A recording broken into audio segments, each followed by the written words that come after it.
interrupt that report now. We do have Arlington Police Chief ready here. Let's go ahead and listen in. To share the information that I have. Before I do so, I want to share that I've met with Ms. Brooks' family and provided them the information that we'll be discussing this afternoon.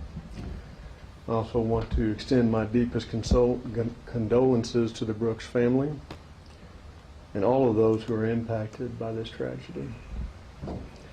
Yesterday we responded to a Priority 1 investigation where a caller reported that there was an unresponsive female passed out in a grassy area behind a commercial business.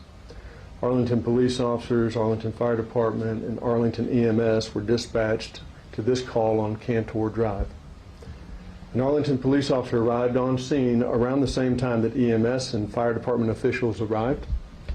Initially, emergency personnel were unable to locate the woman described, so they began to search the area in an effort to locate her.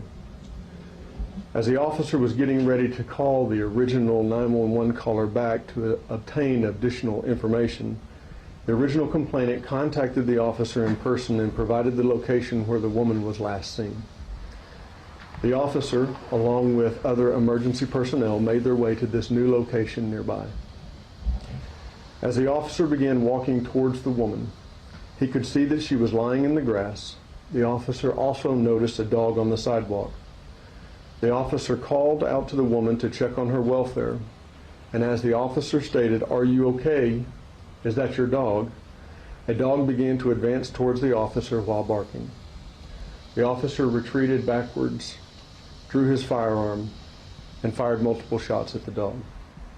The woman yelled, and it was apparent that she was injured.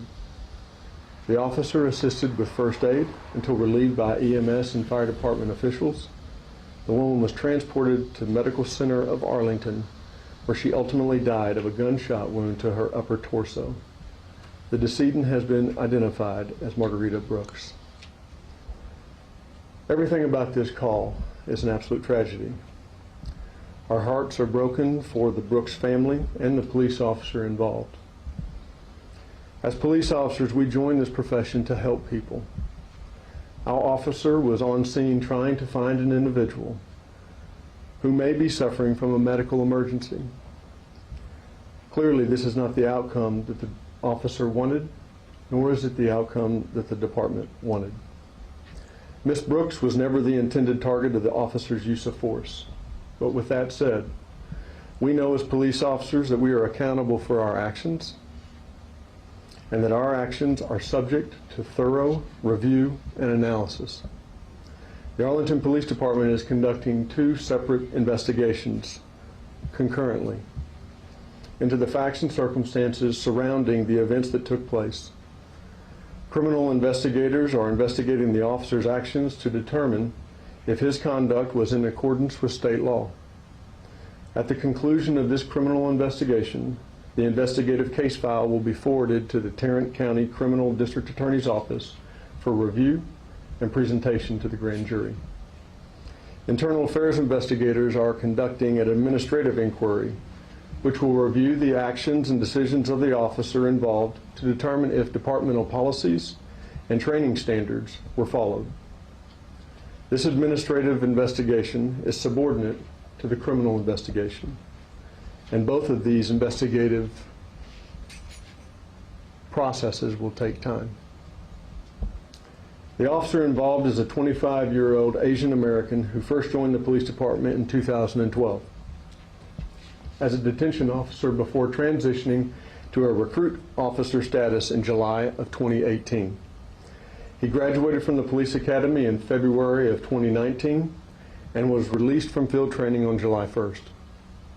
The officer has been placed on routine administrative leave at this point. The dog involved has been described as a lab mix, weighing approximately 40 pounds. The dog has an injury which detectives believe may be consistent with a bullet graze wound, but this has not been verified. The dog is currently in quarantine at the Arlington Animal Shelter. I understand that there are some immediate information needs that we must resolve. Some of these questions can best be addressed by what was captured on the officer's body-worn camera. For this reason, we are releasing the most relevant aspects of the officer's body-worn camera video today.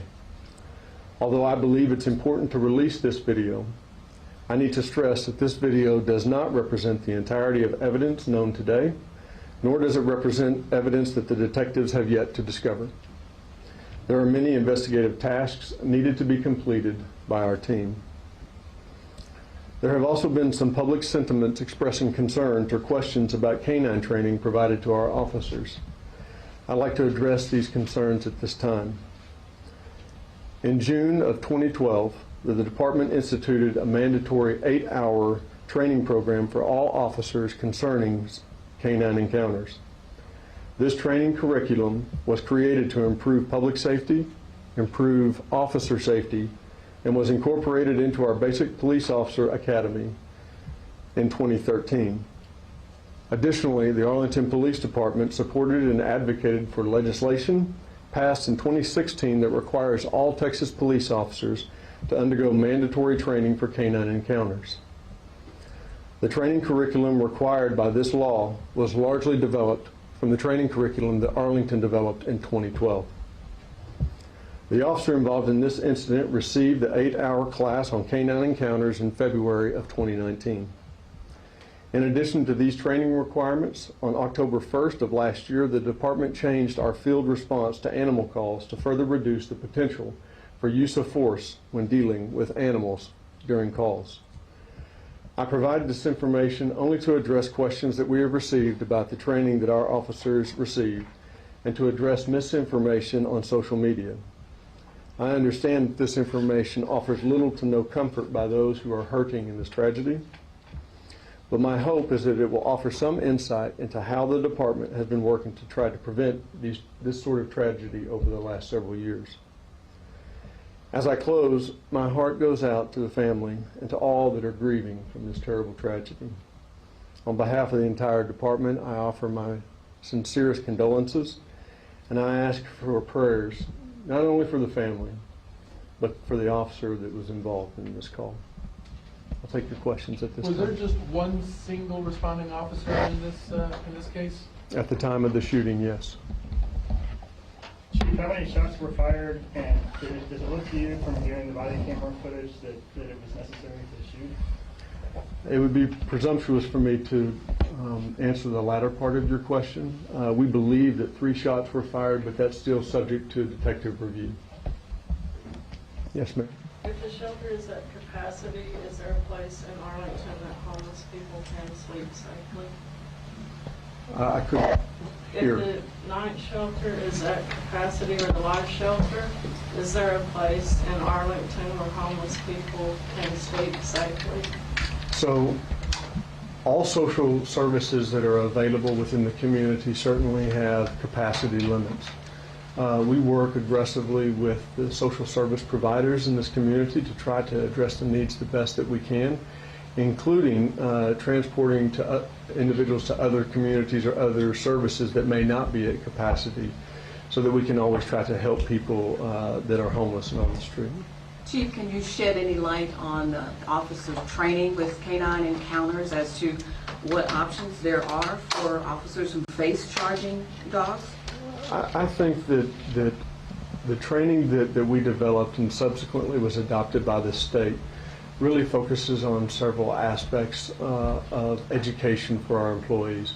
One is to try to recognize animal behavior the best that they can, with the understanding that analyzing this behavior is happening at the speed of life as they're trying to make split-second decisions. It also tries to help them incorporate the different options that they have within the tools that we give police officers, knowing that sometimes environmental conditions limit the effectiveness of some of the tools that we have.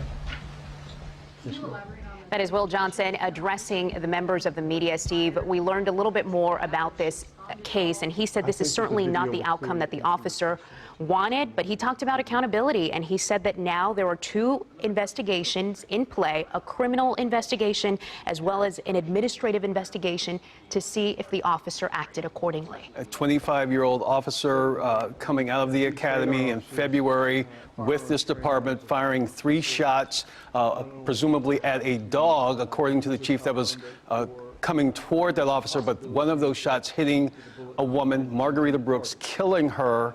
And again, this police chief going through every detail. We're going to have more for you, but right now we'll take a quick break and we'll be right back.